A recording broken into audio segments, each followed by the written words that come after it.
Je pense que tous les bébés ont vécu au moins une seule fois dans leur vie un érythème fessier, les fesses rouges, tout ça, tout ça. Bonjour à tous, bienvenue sur ma chaîne.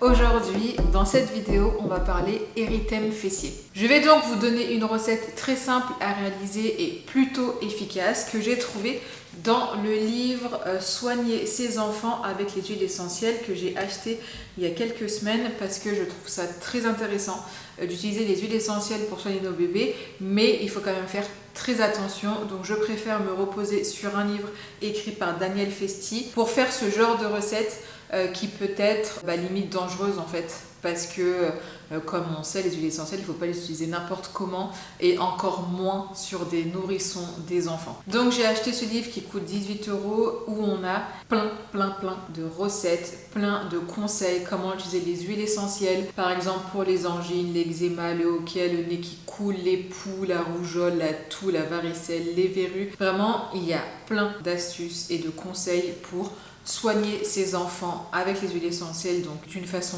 naturelle. Je vous mettrai de toute façon le lien de ce livre en barre d'infos parce que pour moi, tous les parents devraient l'avoir à la maison si bien entendu vous voulez utiliser des huiles essentielles pour vos enfants. Donc moi, ce que j'ai fait, c'est que j'ai cherché une recette pour l'érythème fessier du nourrisson. Donc je l'ai trouvée, elle est là et donc j'ai fait ma petite commande sur Aromazone et j'ai fait ma petite recette. Par rapport à l'érythème fessier, alors ça peut venir de plusieurs choses en fait. Ça peut être la couche qui n'est pas bonne, ça peut être les changes qui sont beaucoup trop espacés, du coup le pipi, les sels, tout ça, ça crée de la macération, ça irrite la peau, ça peut être les produits que vous utilisez, ça peut être une crème, ça peut être le liniment, ça peut être vraiment plein de choses. Et ce qui est bien, c'est de vraiment faire attention un maximum parce que quand ça arrive, les pauvres bébés ils souffrent vraiment beaucoup. C'est arrivé une fois à ma fille pendant vraiment plusieurs jours, on a eu du mal vraiment à canaliser ces rougeurs et cette irritation.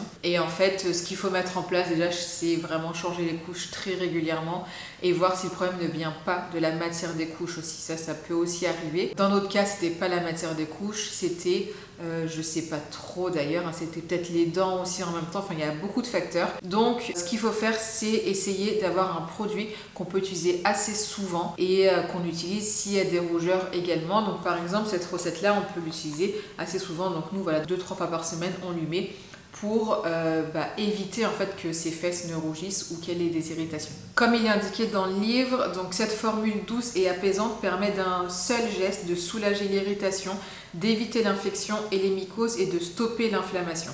Bien plus efficace que les pommades couramment prescrites, si j'en crois les témoignages rapportés au comptoir. Et quand j'ai vu ça, je me suis dit, je vais faire direct cette recette. Et c'est vrai qu'on a testé pas mal de crèmes, pas mal de choses. Souvent, en fait, c'était pas ultra concluant. Ou alors, ça allait, mais c'était pas la folie. Je me suis dit que j'allais faire cette petite recette, d'autant plus que j'attends un petit bébé qui va arriver. Donc comme ça, j'ai déjà la petite recette qui est prête en prévention pour mon autre bébé, donc ça sera parfait. Je vous laisse maintenant avec la recette qui est vraiment archi simple, vous allez voir. C'est trop simple et en plus elle dure longtemps puisqu'on a besoin vraiment d'utiliser que quelques gouttes. C'est parti pour la recette. Dans un flacon, on va mettre 30 ml d'huile végétale de rose musquée, 5 ml d'huile végétale de calendula, 5 ml d'huile végétale de millepertuis, 1 ml d'huile essentielle de camomille, 1 ml d'huile essentielle de géranium rosate, 1 ml d'huile essentielle de lavande aspic, 1 ml d'huile essentielle de bois de haut. On met tout dans un flacon, on mélange et c'est prêt. C'est ultra rapide, c'est très simple. Franchement, la recette est très simple. Pour l'utilisation, comme je vous ai dit, c'est soit on utilise quand il y a des rougeurs, soit en prévention. Donc il suffit de mettre quelques gouttes sur les rougeurs où il y en a habituellement et puis c'est tout. On en met un tout petit peu, on masse la zone, on ferme la couche et c'est terminé. Bien entendu, cette recette ne remplace pas une hygiène irréprochable. Voilà, nettoyez bien les fesses de votre bébé, changez régulièrement les couches pour éviter cette macération et l'irritation des fesses. Donc si vous avez des bébés en couche à la maison, n'hésitez pas à reproduire cette recette qui est super efficace, pratique et naturelle. Dites-moi en commentaire si vous l'avez déjà testée, si vous la connaissez ou si vous allez la faire. Et bien entendu, si vous avez des questions, n'hésitez pas.